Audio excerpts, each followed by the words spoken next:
situation is a different situation because కడపలో MP ఉన్నాడు, MLA ఉన్నాడు, అధికార పక్షం. అక్కడున్న ప్రజలు భయభ్రాంతులు గురై బ్రతుకుతున్న ప్రజలు. ప్రభుత్వానికి వ్యతిరేకంగా అంటే యువజన శ్రామిక రైతు పార్టీకి వ్యతిరేకంగా పనిచేస్తే, ఓటేస్తామని తెలిస్తే మాకు వచ్చే స్కీములు పోతాయి, అవి కాకుండా మా మీద కేసులు పెడతారు, దాడులు చేస్తారు అన్న భయం కూడా ప్రజలలో ఉంది. ఓటుకి 3,500 రూపాయల నుంచి ఇవ్వడం జరిగింది.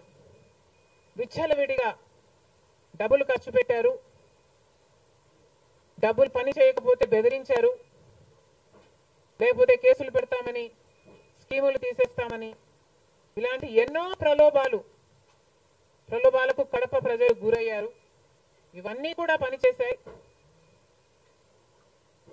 నేను కడపలో గెలవకపోవడానికి కారణం టైం అనే నేను అనుకుంటున్నాను. బికాస్ నేను కడపలో తిరిగింది కేవలం 14 రోజులు మాత్రమే.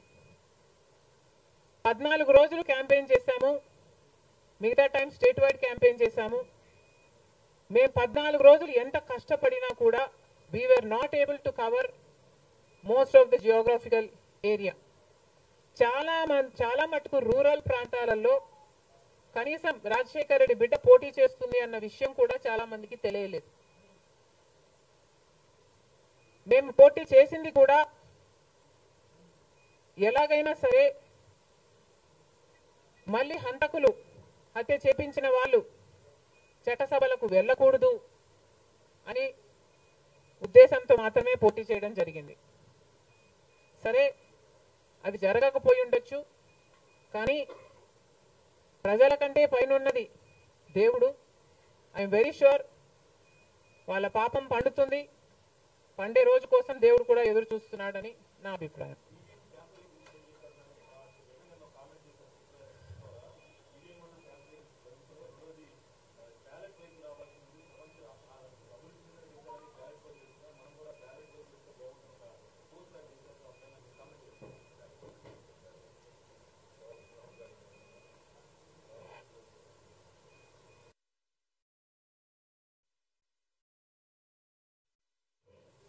ఐ ఫీల్ మేధావులు కూర్చొని సుప్రీంకోర్టుతో సహా అందరూ కూర్చొని, ఇది అంత దేశానికి సంబంధించిన విషయం కాబట్టి అందరూ కూర్చొని ఓ నిర్ణయానికి వస్తే దేశ ప్రజలు హర్షిస్తారన్నది నా అభిప్రాయం.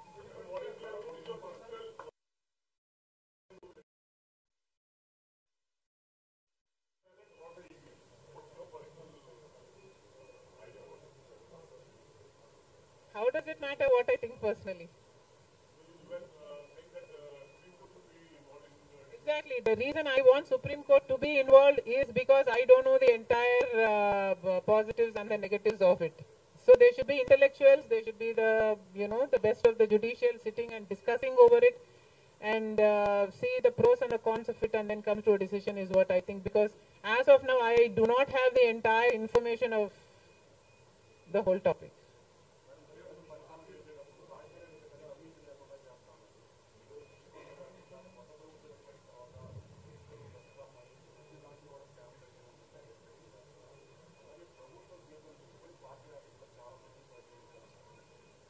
ప్రజలు బుద్ధి చెప్పారు కదమ్మా, ఇంకా నేను మాట్లాడడం ఎందుకు. ఇప్పటికైనా చంద్రబాబు గారు చెప్తున్న మాట ఏమిటి అంటే 75% పనులు మా హయాంలోనే పూర్తయ్యాయి, 25% పనులు మిగులున్నాయి, నేను పూర్తి చేస్తాను అని చెప్పడం జరిగింది మొన్న చంద్రబాబు గారు. చంద్రబాబు గారిని కాంగ్రెస్ పార్టీ ప్రశ్నిస్తుంది, మరి 25% పనులు మాత్రమే మిగులుంటే 4 సంవత్సరాలు పడుతుంది అని మీరు ఎందుకు చెప్పారో చంద్రబాబు గారు సమాధానం చెప్పాలి. పోలవరం ప్రాజెక్టు మీద ప్రజలకు క్లారిటీ లేదు కాబట్టి పోలవరం ప్రాజెక్టు మీద ఒక వైట్ పేపర్ మీరు రిలీజ్ చేయండి. దాంట్లో అసలు పోలవరం పరిస్థితి ఏమిటి, దాని డిజైనింగ్ దగ్గర నుంచి మొదలు పెడితే అసలు దాని ప్రస్తుత పరిస్థితి ఏమిటి, మీరున్న 5 సంవత్సరాల అధికారంలో ఉన్నప్పుడు ఏం చేశారు, తర్వాత జగన్మోహన్ రెడ్డి గారు ఏం చేశారు, ఇప్పుడు ఏమి చేయాలి, ఎగ్జిక్యూషన్ కథ ఏమిటి అన్నిటి మీద చేస్తుంది. ఇదే కాకుండా రాష్ట్రంలో ఎన్నో సమస్యలు ఉన్నాయి. ఏపీ రీఆర్గనైజేషన్ యాక్ట్ లో మనం తెచ్చుకోవాల్సింది, సాధించుకోవాల్సింది ఎన్నో ఉన్నాయి. అవన్నీ కూడా క్యాపిటల్ సిటీ అయితేనేమి, పోర్ట్లు అయితేనేమి, కడపలో స్టీల్ ఫ్యాక్టరీ అయితేనేమి, వీటన్నిటి మీద చంద్రబాబు గారు పని చేయాల్సి ఉంటుంది. మన రాష్ట్రంలో ఎక్కడా లేని విధంగా 50 లక్షల మంది బిడ్డలు ఉద్యోగాలు లేకుండా ఉన్నారు. ఇవన్నీ దృష్టిలో పెట్టుకొని చంద్రబాబు గారు ప్రజలకు ఒక